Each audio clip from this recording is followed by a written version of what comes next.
동아일보가 큰 거 하나 물었습니다. 윤영호 전 통일교 세계본부장이 지난 20대 대선 직후 윤석열 당시 대통령 당선인을 독대해 통일교의 활동 결과물을 전달했다고 주장한 사실이 확인됐습니다. 윤 전 본부장은 해당 대화에서 윤 전 대통령 측근이라 할 수 있는 분과 점심을 했는데 9일에 10% 앞선다고 했다며 이번 안 되면 저는 이제 미국으로 이민을 가는 것으로 책임을 져야 한다고 말했습니다. 네, 말 그대로 선거에 사활을 걸었군요. 통일교 특검 시작된다면 이 자금이 두창이한테 흘러간 내역을 바탕으로 당선 무효까지 가는 것은 어렵지 않아 보이는데 국짐 감당할 수 있겠습니까? 그래서 대통령실이 아주 자신감이 넘친 직접 비서들 수장이 밝힌 중요한 내용 보시고 이어가 보겠습니다.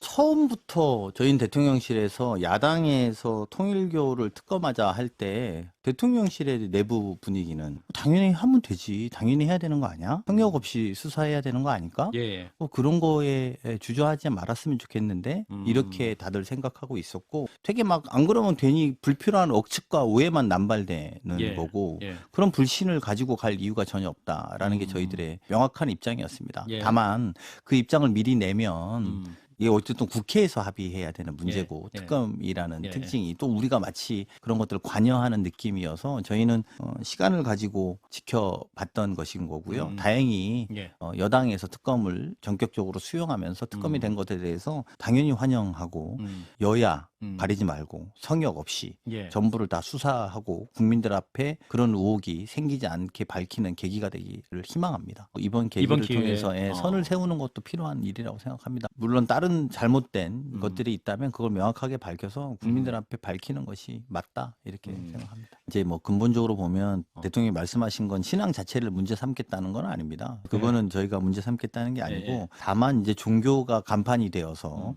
헌법 질서를 훼손하거나 지속적으로 불법을 저지르는 경우에 다른 조직도 다 그렇게 조치하지만 예. 그 책임을 물어야 되는 것이죠. 그거에 대한 이야기인 거고요. 우리 헌법과 법률에는 종교단체 해산이라는 절차는 없습니다. 하지만 예.